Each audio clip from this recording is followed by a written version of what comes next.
Muy buenas tardes con todos, agradeciendo a Dios, a los señores de CAMES, Cámara Peruana de Comercio Exterior, por esta oportunidad de seguir compartiendo esta conferencia magistral.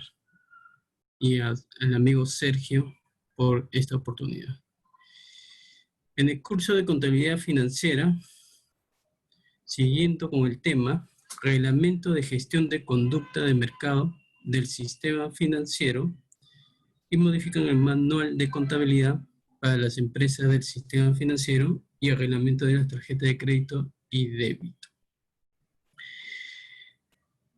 Soy contador público colegiado, Aldo Alí Acuña Parcana, miembro de ente individual de la Asociación Interamericana de Contabilidad, AIC Perú, también docente del Instituto SIMA y CAMES, y consultor docente en los temas de las carreras profesionales de contabilidad, administración, marketing y gestión pública. En esta oportunidad quiero tocar el tema sobre el reglamento de gestión de conducta del mercado del sistema financiero y modifican el manual de contabilidad para las empresas del sistema financiero y el reglamento de tarjeta de crédito y débito, ¿no? Son 5 puntos muy importantes: la introducción, la normativa, ¿no?, el reglamento en sí y las modificaciones que se han realizado, ¿no?, el 30 de julio de este reglamento en plena coyuntura que estamos viviendo.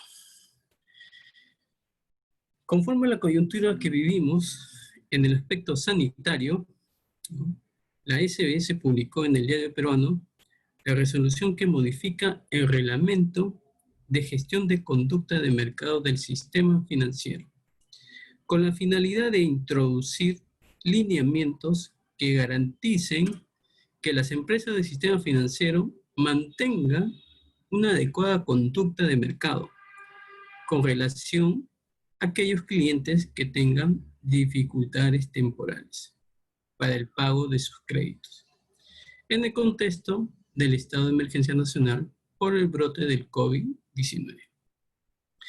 En particular, se establecen disposiciones orientadas a evitar prácticas abusivas, ¿no?, así como determinadas medidas respecto a la oferta de tarjetas de crédito, ¿no?, y el tratamiento de clientes con dificultades temporales para el pago de crédito.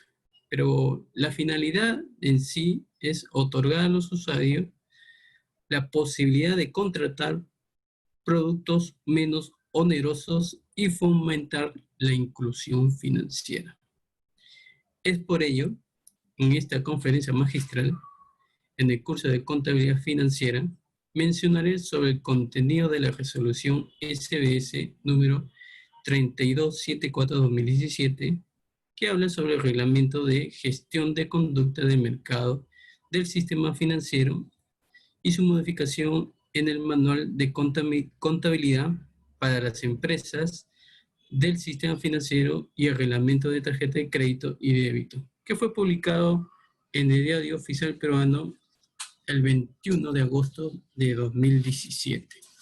Y por último, la resolución SBS 1870/2020, donde modifican el reglamento de gestión de conducta de mercado del sistema financiero y el reglamento de infracciones y sanciones de la Superintendencia de Bancas, Seguros y Administradoras Privadas de Fondos de Pensiones. Dichas normas, ¿no?, fue dictada por la SBS, por la Superintendencia de Bancas, Seguros, publicada en el Diario Oficial Peruano el 30 de julio de 2020. Con ello, tengo información adecuada. Normativa. Bueno, ahí mencionamos las normativas, ¿no?, donde determinamos la resolución 3274/2017, ¿no?, o sea, dentro de esa normativa, ¿qué cosa previno?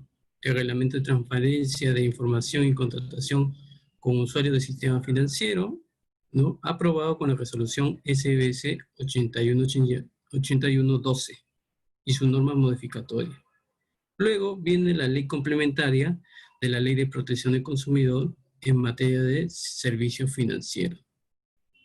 El Código de Protección y Defensa del Consumidor, la ley número 29571, el reglamento de tarjeta de crédito y débito, aprobada por la resolución SBS 6523-2013 y sus normas modificatorias.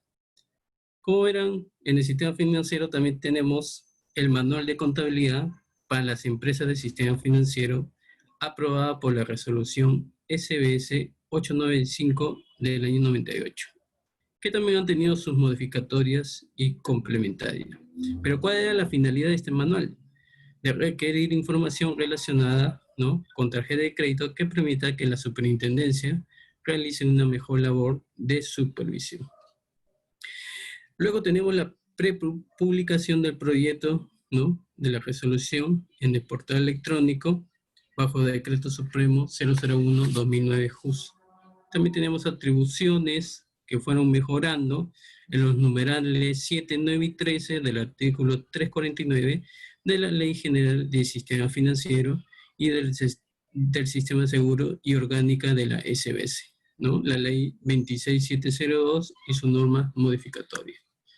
Obviamente también, ¿no?, con esta resolución SBS, ¿no?, la 6523 de 2013 y sus normas modificatorias que aprobó el reglamento de las tarjetas de crédito y débito. Luego hubo varios circulares que se mencionan en la imagen y el Decreto Supremo 044-2020 PCM y su modificatoria que declara el estado de emergencia nacional a consecuencia del brote de COVID-19 y se ha dispuesto diversas medidas excepcionales y temporales respecto a su propagación. Y la resolución SBS, la última, 1870-2020, donde modifican el reglamento de la gestión de conducta de mercado del sistema financiero y el reglamento de infracciones y sanciones de la Superintendencia de Banca y Seguro. Punto 3. Reglamento de gestión de conducta de mercado del sistema financiero y modifican el manual de contabilidad para las empresas del sistema financiero y el reglamento de tarjeta de crédito y débito según la resolución SBS 3274-2017. O sea, esta norma inicia, ¿no?, el orden jurídico, ¿no?, la conducta que debe tener el sistema financiero y a la vez adecuarlo en el, en el manual de contabilidad, ¿no?, y su reglamento necesario. Pero la finalidad de la superintendencia es que las empresas tengan una adecuada conducta de mercado que se refleje en las prácticas que adoptan en su relación con los usuarios, en la oferta de productos y servicios financieros, la transparencia de la información y la gestión de reclamos. En concordancia con ello y como consecuencia de las prácticas, ¿no?, identificada en las labores de supervisión de la superintendencia, resulta necesario aprobar una nueva norma reglamentaria en materia de conducta de mercado que regule las exigencias aplicables a las empresas en su relación con los usuarios respecto de la transparencia de la información, oferta y contratación de productos y servicios financieros, entre otros, y la modificación del reglamento de tarjeta de crédito y débito. Adicionalmente, ¿no?, es necesario modificar el manual de contabilidad para las empresas del sistema financiero aprobado por la resolución SBS 895-98 y sus modificatorios y complementarios que contiene, ¿no?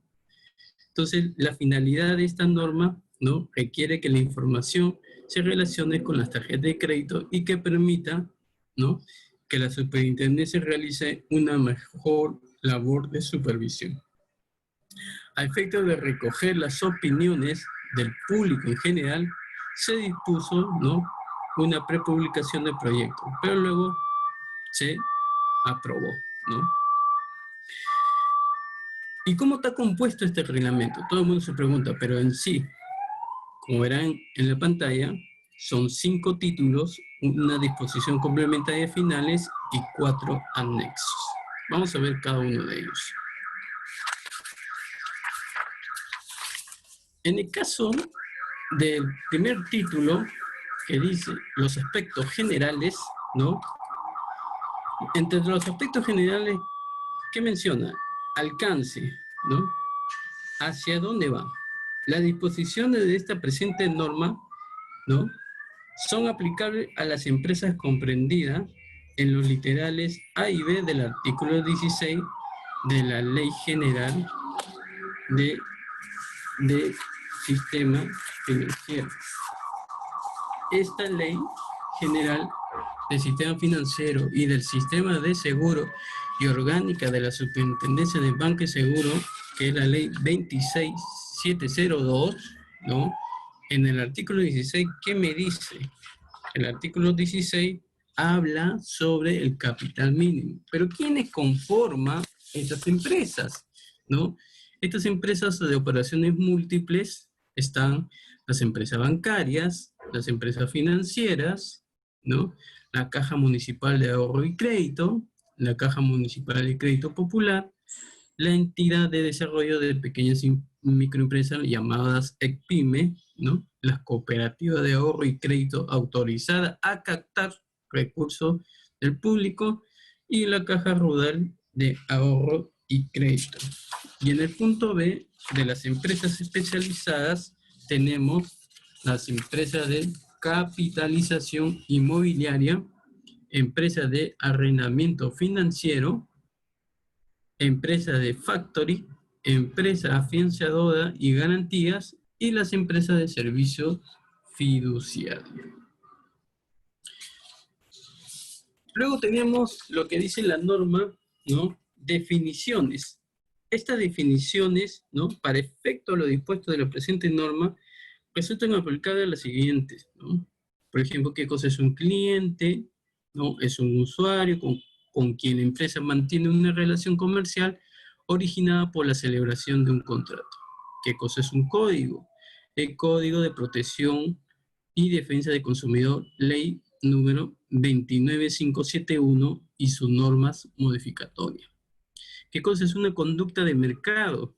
Práctica de las empresas en su relación con los usuarios respecto a la oferta de productos y servicios financieros, la transparencia de la información y la gestión de reclamos. ¿Qué es un contrato? ¿No? Como verán, todo el mundo, el famoso contrato es un documento que contiene todos los derechos y obligaciones que corresponden al cliente y a la empresa, incluyendo los anexos que establecen estipulaciones específicas apropiadas del producto y o servicio financiero que es objeto del pacto. Que son días para el sistema financiero, los días de calendario, ¿no? ¿Qué cosa es una empresa? Las que son consideradas en el alcance según la ley que les mencioné. Luego tenemos qué cosa es un folleto informativo. Es un documento que tiene por finalidad poner en conocimiento a los usuarios las características de los productos o servicios financieros ofrecidos por las empresas. Se encuentra a disposición de los usuarios en las oficinas de la empresa, así como puede ser enviado a su domicilio o vía correo electrónico, ahora que estamos utilizando el servicio digital. ¿Qué cosa es una fórmula? Es un método que permite determinar el cálculo del principal y los intereses que cobren o paguen las empresas por sus productos activos o pasivos, respectivamente, así como los montos que cobren en caso de incumplimiento, comisiones y o gastos según corresponda. ¿Qué cosa es un formulario contractual? Es un modelo de contrato que se difunde al público de conformidad con lo establecido en el reglamento. ¿Qué cosa es una ley general? ¿No? O dentro de este reglamento, ¿no? ¿Cuáles son las leyes que va a intervenir, ¿no? O que va a aplicarse, ¿no? O adecuarse, ¿no?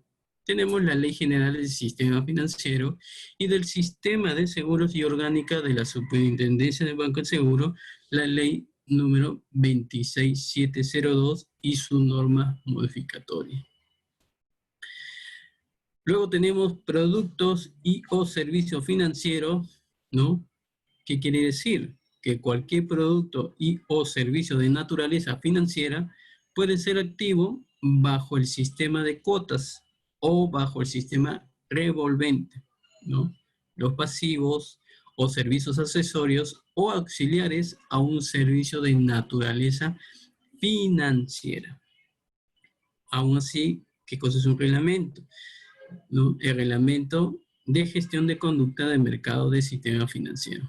Ese es el primer, ¿no? El primer reglamento que se tiene que adecuar el sistema financiero. Luego tenemos el simulador, ¿no? Aplicativo o software que permite calcular bajo el supuesto de cumplimiento los intereses, comisiones y gastos aplicables a los productos activos bajo el sistema de cuota. ¿Y quién supervisa?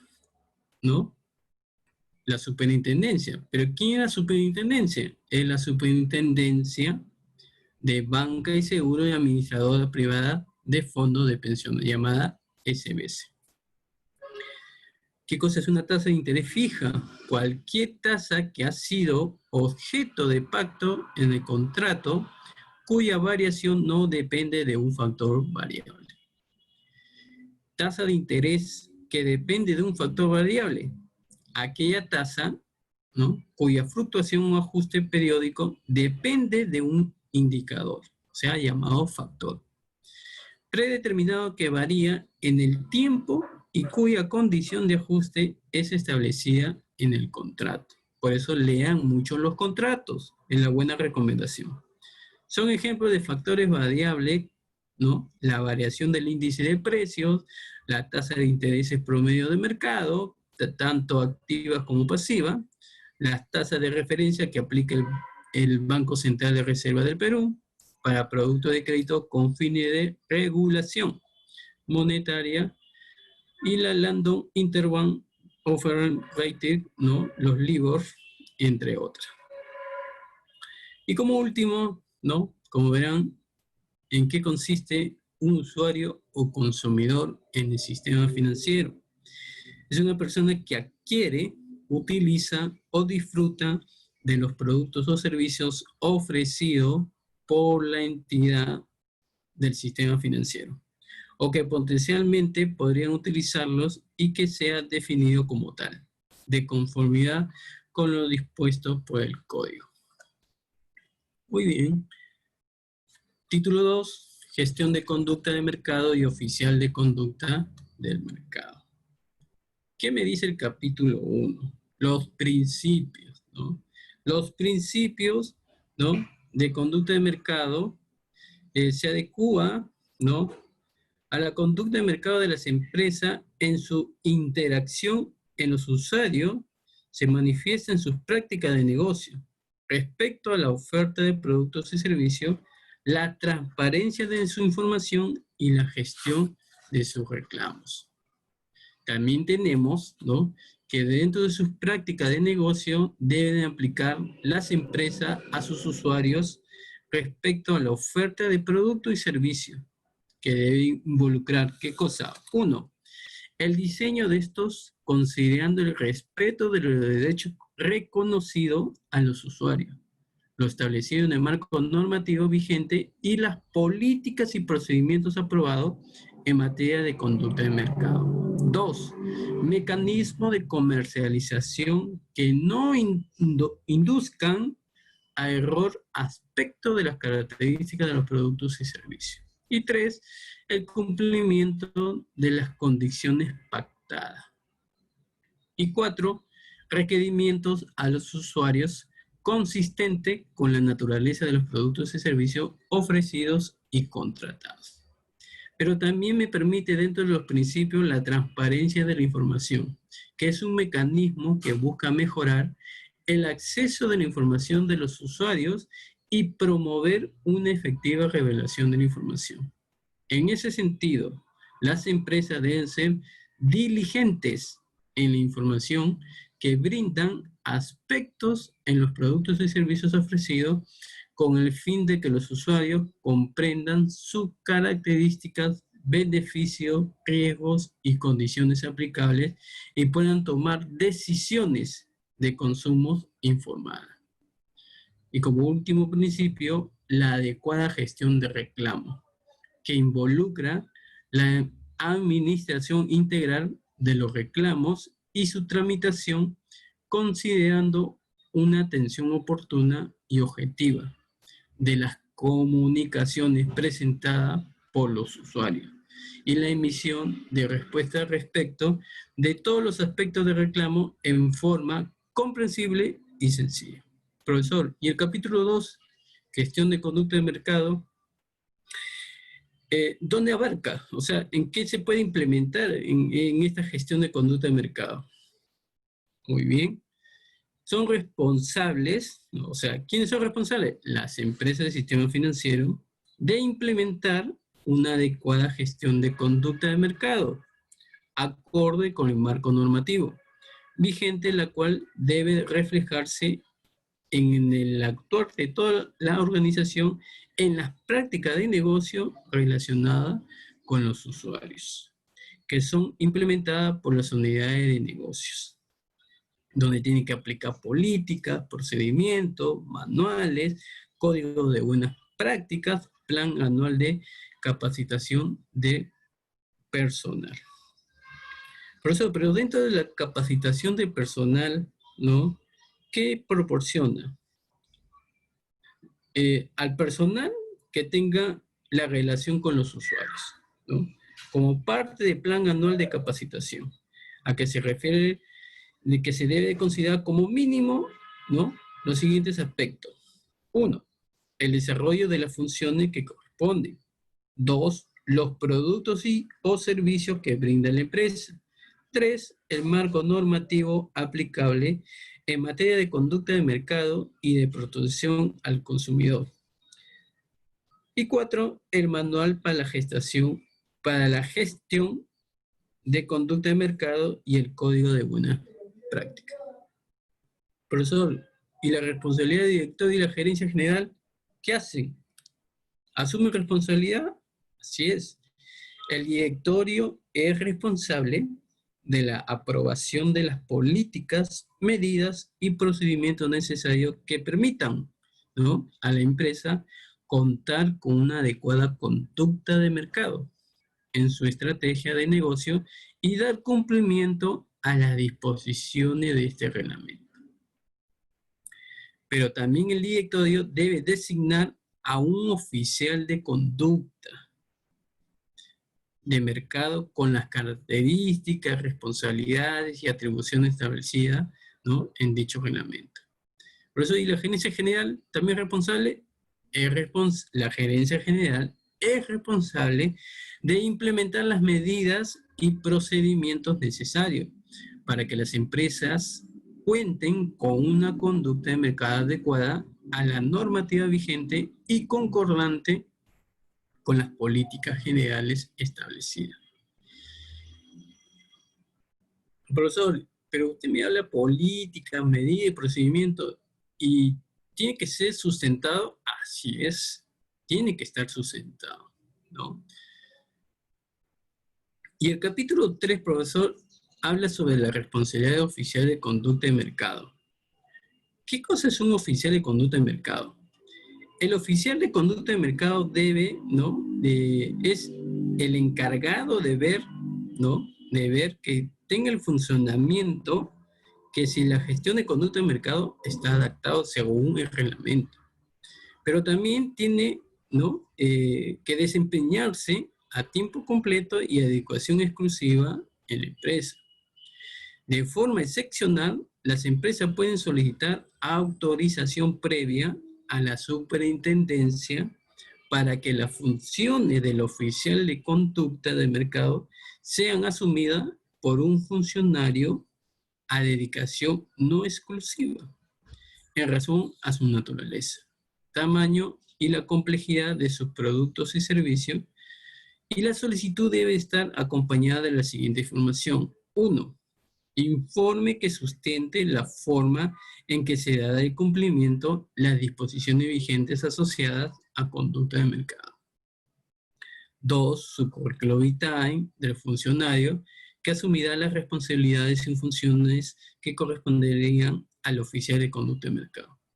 3. Razones por las que se solicita la designación de un funcionario que asumirá las funciones del oficial de conducta de mercado o dedicación no exclusiva. Hay otra documentación a solicitud de la superintendencia que pueden determinar. Profesor, pero ¿tiene alguna facultad de la supervisión? Así es. Si en uso de sus facultades de supervisión, la superintendencia determina que en el ejercicio de las funciones del oficial de conducta de mercado a dedicación no exclusiva no permite una adecuada gestión de conducta de mercado y puede dejar sin efecto la autorización otorgada en dicho solicitud. ¿Y cuáles son los requisitos, profesor, para ser un oficial de conducta de mercado? Tener conocimiento y experiencia en temas de protección al consumidor de conducta de mercado. 2. Tener conocimiento suficiente sobre los productos y servicios que brinda la empresa. 3. Tener experiencia en labores de control, seguimiento y gestión del proceso. Y 4. Que establezca la superintendencia. Las empresas deben comunicar a la superintendencia el nombre del oficial de conducta de mercado, así como el cumplimiento de los requisitos señalados, ¿no?, en los mencionados. Y tiene 5 días contados de la fecha de designación por el directorio. Profesor, pero ¿y cuál es su responsabilidad y función? 1. Proponer la estrategia y medida de la empresa para gestionar una adecuada conducta de mercado. 2. Evaluar y verificar la aplicación de las políticas y procedimientos implementados para asegurar la adecuada conducta de mercado en la empresa que se refleje en el actuar de toda la organización. 3. Verificar que la empresa cuente con procedimientos que permitan el cumplimiento de las normas vigentes en materia de conducta de mercado establecidas por la superintendencia. 4. Participar del proceso de toma de decisiones que impacten, ¿no?, en la relación de las empresas con los usuarios, dejando constancia de dicha participación. 5. Participar de la validación del diseño y estrategia de venta, dejando constancia de dicha participación, así como del monitoreo posterior a la contratación. 6. Identificar como resultado de la gestión de conducta de mercado. 7. Generar reportes, indicadores que le permitan detectar oportunidades de mejora en los procedimientos de la empresa relacionados con usuarios y proponer medidas correctivas. 8. Designar un plan anual de capacitación para el personal de la empresa que tiene relación con los usuarios, coordinar su ejecución y medir los resultados de su eficacia. 9.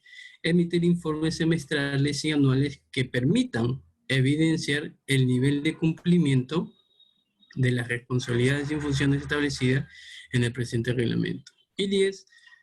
Ser el representante de la superintendencia en los temas relacionados a conducta de mercado. 11. Atender los requerimientos de información solicitada por la superintendencia y el oficial de conducta de mercado, para el debido cumplimiento de sus responsabilidades y funciones, debe elaborar un plan anual de trabajo que debe poner en consideración previa del directorio y debe ser aprobado hasta antes del 31 de diciembre de cada año. Este programa debe contener la descripción de las actividades a realizarse, los objetivos planteados para cada una de ellas y un cronograma para su ejecución. Muy bien. Luego tenemos, ¿y cómo es su presentación de su informe de gestión, ¿no?, del oficial de conducta de mercado? debe elaborar un informe de seguimiento de las actividades realizadas durante el primer semestre del año, considerando las responsabilidades y funciones descritas en el que deberán presentar 30 días posteriores al 30 de junio de cada año. También el oficial de conducta de mercado debe elaborar un informe anual sobre la gestión de conducta de mercado en la empresa y los resultados obtenidos y presentarlo a la superintendencia dentro de los 45 días posterior al cierre. Ambos informes deben ser puestos en conocimiento del directorio de la empresa y remitidos a la superintendencia por medio electrónico, de acuerdo a los mecanismos y aspectos mínimos que se establezca por oficio múltiple. En el artículo 3 vamos a hablar sobre cómo es el cálculo y aplicación de las tasas de intereses, comisiones, gastos y rendimientos de su función. Como verán, ¿no? Pero aún así, ¿no? ¿Cómo han determinado? 3 capítulos. ¿Qué criterios debe de aplicar a las tasas de interés? ¿Qué criterios aplicar a las comisiones de gastos? Y las transparencia de información. Dentro del criterio aplicado de tasa de interés, ¿no? Las empresas, de conformidad con lo dispuesto en el artículo 9 de la Ley General, cuando hablo de Ley General se sobreentiende que es la Ley del Sistema Financiero, puede determinar, ¿no?, libremente que las tasas de interés compensatorio y moratorio para sus productos activos y pasivos, considerando para tal efecto lo indicado en el artículo 5 de la Ley Complementaria de la Ley de Protección al Consumidor en materia de servicio financiero. La tasa de interés compensatorio y moratorio debe ser expresada en forma efectiva anual, debiendo considerar para tal efecto que se trata de un año de 360 días. Para su cálculo y aplicación, las empresas deben tener en cuenta la regulación que sobre la materia emite el Banco Central de Reserva del Perú de acuerdo con su ley orgánica. Profesor, ¿y la tasa de interés que depende de un factor variable? Las empresas deben señalar de manera simple y clara la forma en que se determina en cada momento la tasa, incluyendo su periodicidad de cambio o las condiciones que determinan su modificación. Esta tasa no debe ser susceptible de ajustes unilateral por la propia empresa o en virtud de acuerdos o prácticas con otras entidades. Si la tasa de interés, que depende de un factor variable en los créditos o plazos y depósitos a plazo fijo, considera un spread asociado al referido indicador. Para la modificación de dicho spread, se aplica al mismo tratamiento contemplado para la tasa de interés fija, en virtud por lo expuesto cualquier modificación que se produzca únicamente. Profesor, ¿y la tasa de costo efectivo anual? La famosa TCEA, ¿no? Es la tasa que permite, ¿no?, comparar el costo total de un producto activo. Se calcula igualando el valor actual de todas las cuotas con el monto efectivamente haya sido recibido en préstamo. Para este cálculo se incluyen las cuotas que involucran el principal, intereses, comisiones y gastos, que de acuerdo con lo pactado se trasladan al cliente, incluidos los seguros en los casos que se trate de créditos de consumo y o hipotecarios para vivienda. No se incluye en este cálculo aquellos pagos por servicio provisto por terceros que directamente sean pagados por el cliente, ni los tributos que resulten aplicables. Profesor, ¿y cómo son los cálculos, ¿no?, para el caso de productos activos bajo el sistema de cuotas? Proceden bajo el supuesto de cumplimiento de todas las condiciones pactadas, ¿no? En esta norma hemos adjuntado el anexo número 1 que indica el procedimiento.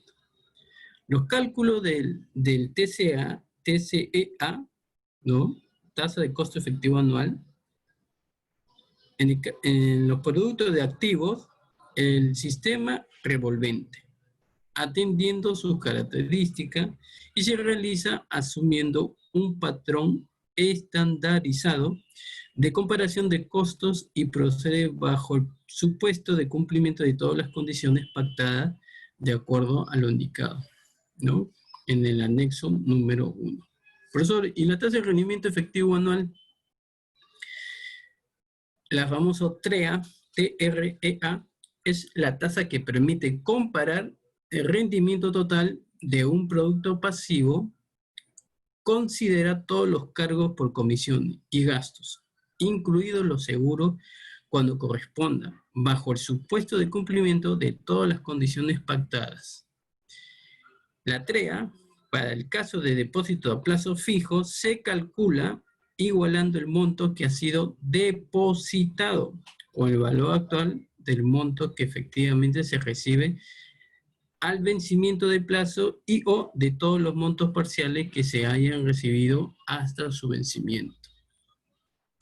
La TREA, para el caso de depósitos distintos al indicado, ¿no? Se calcula asumiendo un patrón estandarizado de comparación de rendimiento del producto. Para el cálculo de la TREA se utiliza un monto referencial, asumiendo que no existen transacciones adicionales a la apertura de la cuenta, utilizando para ello el anexo 2 según el reglamento. Profesor, ¿y el saldo mínimo de equilibrio en qué consiste? El saldo mínimo de equilibrio en una cuenta de ahorro es el saldo que se refiere a mantener en dicha cuenta sin que se realice transacciones alguna, para generar intereses suficientes un mes de 30 días, para cubrir las comisiones y los gastos asociados con el mantenimiento de dicha cuenta, de tal manera que al final del mes no se pierde el capital depositado ni se gane el rendimiento. En cambio, el criterio aplicado de las comisiones y gastos, ¿no? En las comisiones y gastos se determina libremente de conformidad, ¿no? En lo establecido en el artículo 9 de la ley del sistema financiero, ¿no? ¿Qué me dice? Que las comisiones son cargos por servicios adicionales y o complementarios a las operaciones contratadas por los usuarios, que hayan sido previamente acordados y efectivamente prestados por las empresas. En cambio, los gastos son cargos en que incurren las empresas, ¿no? Por servicios adicionales y o complementarios a las operaciones contratadas por los usuarios, que hayan sido previamente acordados y efectivamente prestados por terceros.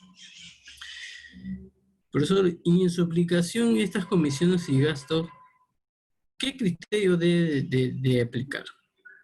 Las empresas no pueden establecer comisiones o gastos respecto de servicios esenciales y o inherentes a los productos y o servicios financieros que hayan sido contratados por el cliente. Se entiende por servicios esenciales, ¿no? Y o inherente a todas aquellas gestiones o prestaciones que no pueden desvincularse del producto, servicio financiero contratado, siendo que su no realización imposibilitaria que las empresas puedan brindarlo u ofrecerlo.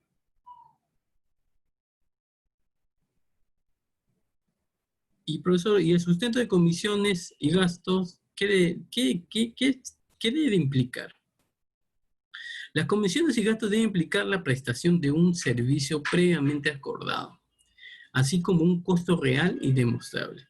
Las empresas deben contar con los sustentos que permitan acreditar la existencia efectiva del servicio que justifican el traslado de dicho concepto al cliente a través de una comisión o gasto. En el caso de los gastos, el monto que se consigna como tal concepto debe estar debidamente documentado. La presentación de los referidos sustentos se realiza a través de mecanismos establecidos por la superintendencia. Por eso, y el capítulo 3 que me habla sobre la famosa transparencia de la información, ¿no? ¿Qué se debe difundir? La difusión de tasas de intereses, comisiones, gastos, productos y servicios, las empresas deben informar a los usuarios la tasa de interés compensatorio, la tasa de interés moratorio o penalidad en caso de incumplimiento, las comisiones de acuerdo con lo establecido por la circular de categorías y denominaciones de comisiones aprobada por la superintendencia, así como los gastos asociados a los diferentes productos y servicios financieros que ofrezcas según corresponda. Esta información debe ser difundida de manera clara y comprensible, tratándose de productos y o servicios financieros en la que corresponda al usuario asumir tributos relacionados directamente con esto. Se debe indicar la obligación respectiva del tipo de tributo al que se sujeta, el porcentaje y en cada correspondencia el monto aplicable. Profesor, pero ¿cuál es el mecanismo para poder difundir esta información? Las empresas deben difundir la información referida a tasa de intereses compensatorios, tasa de intereses moratorio, penalidad en caso de incumplimiento, comisiones y gastos y características de productos o servicios financieros ofertados según corresponda a través de los siguientes mecanismos. ¿Cuáles son? Puede ser listado tarifario, puede ser folletos informativos cualitativos, folletos informativos cuantitativos, ¿no? Cajeros automáticos, página web, información brindada por las personas encargadas de la oferta de productos y servicios. Pero dentro de la difusión de los aspectos referidos a los beneficios, riesgos y condiciones del producto, ¿cuáles son esos aspectos? ¿No? Se relaciona principalmente a los beneficios, riesgos y condiciones, y eso lo verán en el anexo 4 del reglamento. Los usuarios pueden realizar consultas relacionadas a dicha información a través de otros mecanismos o medios electrónicos que la empresa ponga a disposición de los usuarios. Título 4. Contratación con usuarios. En estos 3 capítulos, ¿no?, mencionamos lo que es una información para la contratación. En el capítulo 2 ha habido modificaciones de la tasa de intereses, ¿no?, desde las comisiones de gastos y demás estipulaciones, renovaciones y resoluciones contractuales. Y en el capítulo 3 tenemos la difusión y supervisión de fórmula del simulador para la liquidación de intereses y pagos. Voy a hacer algo concreto en estos 3 capítulos, ¿no?, donde tenemos que la información previa de la celebración de los contratos se brindan a los usuarios toda la información pertinente. En el caso de condiciones promocionales, se incentiven la contratación de productos y servicios que deben mantenerse durante el periodo ofrecido o de ser el caso, ¿no? Pero si antes de contratar no se han informado las condiciones respecto al periodo y o unidades a ofertar y o algunos supuestos para culminar o descontinuar la promoción, las empresas deben comunicar previamente a los usuarios su culminación o descontinuación, debiendo mantener la condición promocional por un periodo por lo menos igual a 6 meses después de realizada la comunicación, salvo que debido a la naturaleza propia de la promoción se deba continuar ofreciéndola por un plazo mayor. También tenemos que las empresas pueden denominar sus productos como libres, sin costo, o utilizar otros términos que impliquen la gratuidad. Si bajo algún supuesto se puede trasladar al usuario comisiones o gastos que deban formar parte de la hoja de resumen y o una cartilla de información conforme a lo establecido en los artículos anteriores. Como información de productos activos, también se debe proporcionar al usuario como parte del contrato una hoja de resumen, al que no exime a las empresas de incorporar en el cuerpo del contrato las cláusulas que regulen los derechos y obligaciones de las partes contratantes. En el cambio de los pasivos, también se debe proporcionar al usuario como parte del contrato una cartilla de información que no exime a la empresa de incorporar en el cuerpo del contrato la cláusula que requiere los derechos y obligaciones de las partes contratantes. ¿Y cuál es la responsabilidad de las empresas en la contratación de seguros asociados, ¿no? Las empresas se encuentran sujetas a las exigencias establecidas en el reglamento de comercialización de productos de seguro las normas que lo modifiquen o sustituyan. Adicionalmente, las empresas que ofrezcan seguros considerados como una condición que contratar debe ser observada. ¿Cuál es la responsabilidad de las empresas en la contratación de servicios notariales? En caso de las empresas operen con un número acotado de notarios, deben informar la relación de notarios con los que operan, así como sus datos de contacto y costo de servicio, a fin de facilitar la elección que realicen los clientes.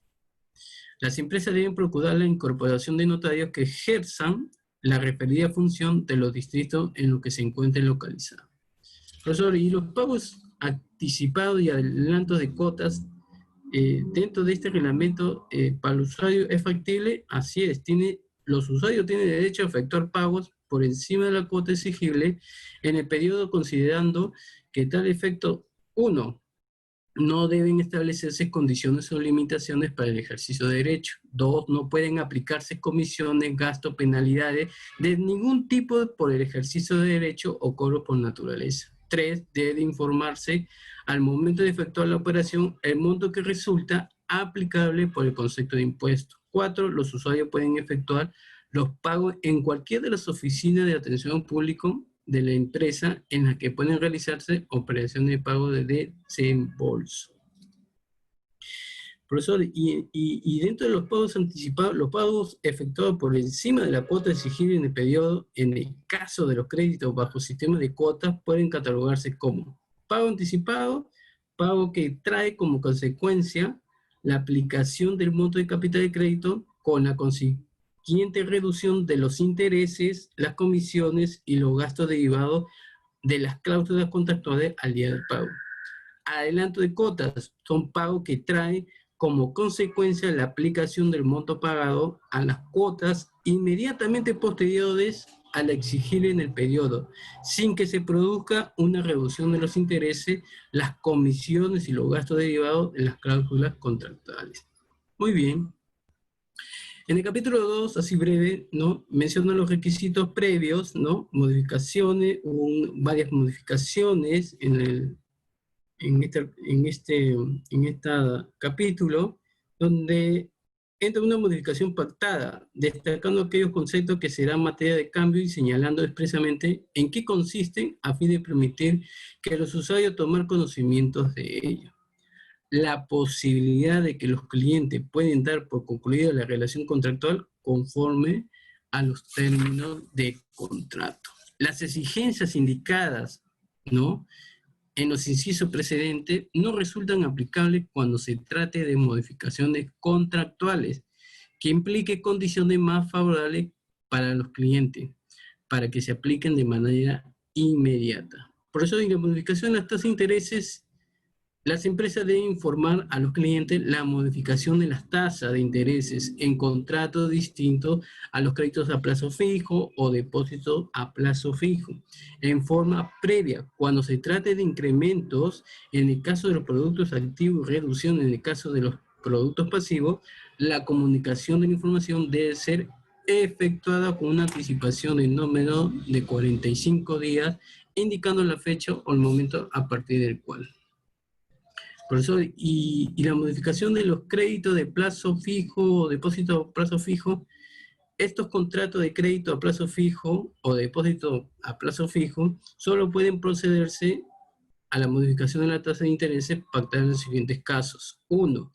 En los contratos de crédito a plazo fijo, por la novación de la obligación considerando para tal efecto lo dispuesto en el Código Civil. 2. En los contratos de depósitos a plazo fijo, por la renovación del depósito para la cual las empresas deben comunicar previamente cualquier variación de las condiciones pactadas. 3. Cuando existan efectiva negociación en cada oportunidad en la que se pretenden efectuar dichas modificaciones. Muy bien. Por eso, y dentro de las modificaciones de las comisiones de gastos y otros aspectos contractuales que también tienen que informar, así es, las empresas deben informar a los clientes acerca de las modificaciones de las comisiones y gastos en forma previa a su aplicación. También tiene una anticipación no menor de 45 días. Y en los cronogramas de pago, Cuando las modificaciones contractuales unilaterales varíen lo informado en el cronograma de pagos contenido en la hoja de resumen, las empresas deben remitir con una anticipación no menor a 45 días. Junto con la comunicación previa a que se refieren los artículos precedentes, el cronograma recalculado considerando la información referida a la TCEA que corresponde por el saldo remanente del producto activo. Dicho concepto debe ser identificado en el nuevo cronograma como TCEA remanente. Y en la TREA, como saldo mínimo de equilibrio, cuando las modificaciones contractuales varíen en la TREA y el saldo mínimo de equilibrio, las empresas deben remitir a los clientes, junto con la comunicación previa y dentro del plazo que se refieren en los artículos precedentes. Y los medios de comunicación a ser utilizados, las empresas deben pactar con los clientes los medios de comunicación más idóneos para cumplir con las disposiciones de comunicación previa. Y profesor, ¿y qué reglas debe de aplicar en incremento de la línea de crédito? Los incrementos de la línea de crédito no pueden efectuarse a través de modificaciones unilaterales por parte de la empresa. En ese sentido, no corresponden efectuar un aviso previo, conforme lo señalado en el artículo 33, sino que debe requerirse el consentimiento expreso del cliente en cada oportunidad en que éste se realice, a través de los mecanismos que para tal efecto las empresas pacten con los clientes. Y la incorporación de servicios, las modificaciones contractuales asociadas a la incorporación de servicios que no se encuentren directamente relacionadas al producto de servicio. Profesor, y la resolución contractual al requerimiento del usuario, las empresas deben consignar en las cláusulas contractuales el derecho que asiste al usuario a resolver el contrato. Precisamente a dicho procedimiento se puede realizar como mínimo a través de los mismos canales que las empresas pongan a disposición para contratar el producto o servicio financiero. Y en la resolución contractual unilateral, las empresas pueden resolver unilateralmente los contratos celebrados comunicando al respecto a sus clientes, conforme a las cláusulas de resolución que para tal efecto se pacten.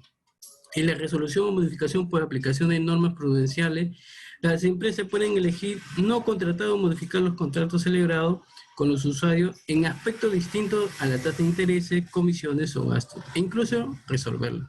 Si en el aviso previo a que se refiere el artículo 30, como consecuencia a la aplicación de las normas prudenciales emitidas por la SBS, como la referida en la administración de riesgo de sobreendeudamiento de deudores minoristas por consideraciones de perfil del cliente, vinculadas al sistema de prevención del lavado de activos o del financiamiento del terrorismo por falta de transparencia de los usuarios, entre otros supuestos que determine la superintendencia, conforme lo señalado en el artículo 85 del Código.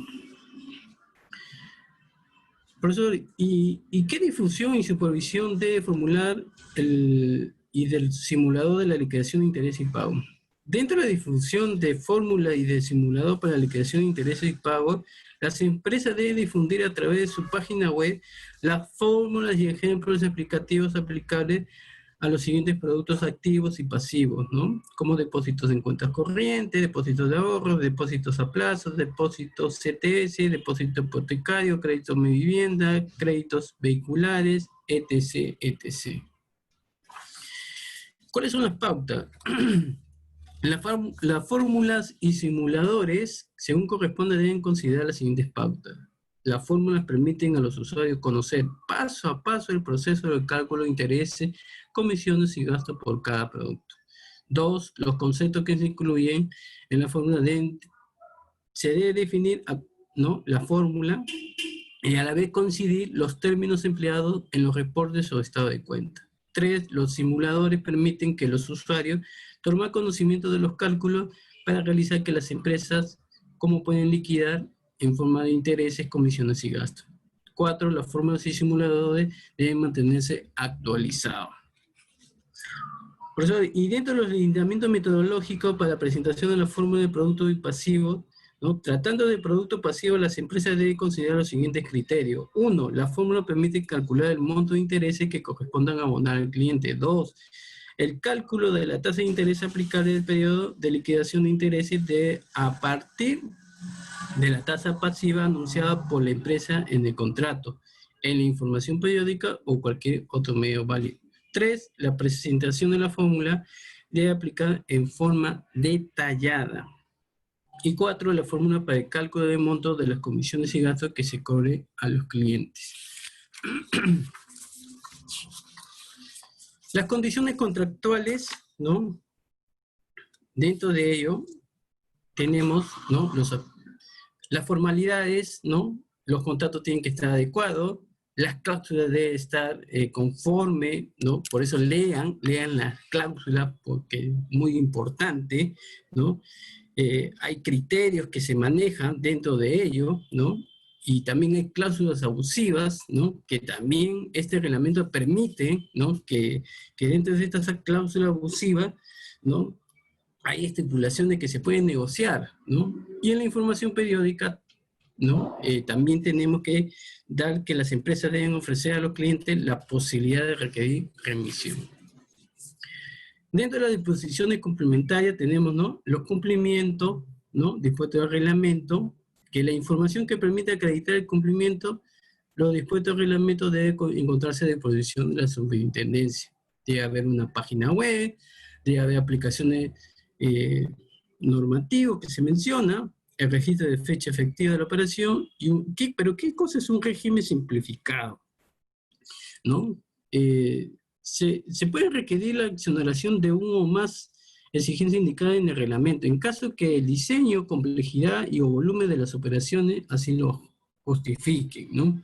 O sea, son términos, ¿no? Que dan aspecto a las exoneraciones cuando son justificadas, mecanismos alternativos que se pueden emplear para cumplir el objetivo de la norma, y también que lo expuesto no limita, ¿no? En uso de su facultad de la supervisión. Lo que hace la SBS es determinar que la exoneración realice un resultado concordante, ¿no? Con la operatividad de la empresa. Estos son los anexos, ¿no? Anexo 1A, cálculo de la TCA para productos activos bajo sistema revolvente, los cálculos de rendimiento efectivo anual. Hay ejemplos de cargos que no se adecuan a los criterios del reglamento para tener calidad de comisiones y la información referida a beneficios, riesgos y condiciones del producto financiero. Estos anexos muy importantes que los revisen, que está dentro del reglamento, que da cómo puedo, digamos, qué tipo de tasa es lo que aplica en el sistema financiero, si están cumpliendo o no están cumpliendo, ¿no? Todo este procedimiento y el rendimiento en sí. Cuarto punto, modificación del reglamento que salió el 30 de julio. No voy a entrar mucho ahí, voy a hacer algo preciso, ¿no? Pero ¿por qué salió? ¿Qué agregaron ahí?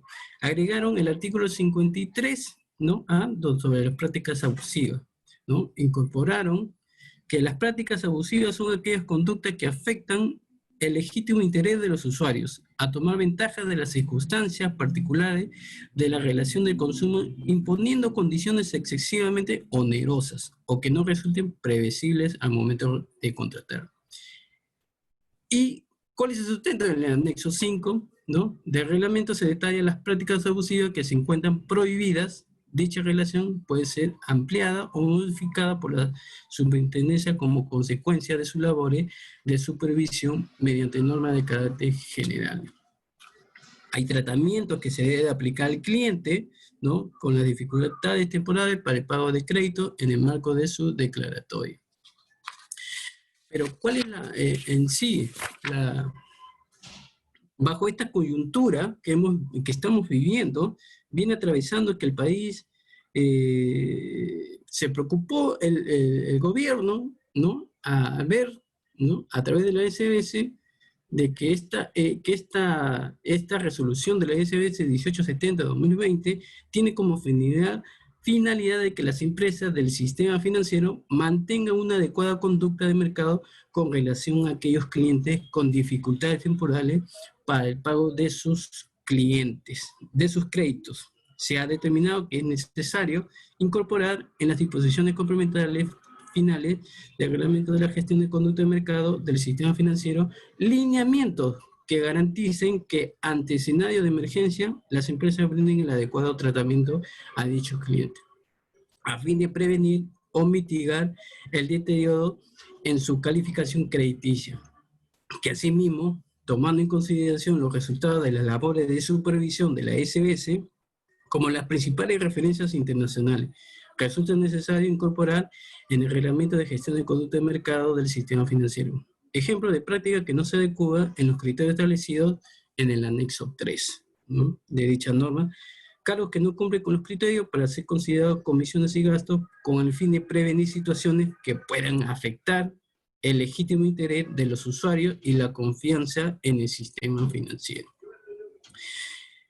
Se considera necesario establecer disposiciones sobre aquellas tarjetas de crédito que, permitiendo el acceso a las redes e infraestructura de pago, así como el consumo de bienes y servicios, elementos que son servicios esenciales o inherentes o dichos productos no otorgan otros beneficios adicionales propios de las tarjetas de crédito. Conclusión, todo sistema y su reglamento tienen que estar al alcance de todos, si no, cómo deberíamos de llegar en sí.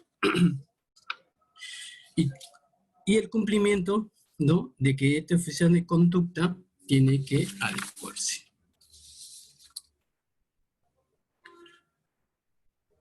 Muchas gracias.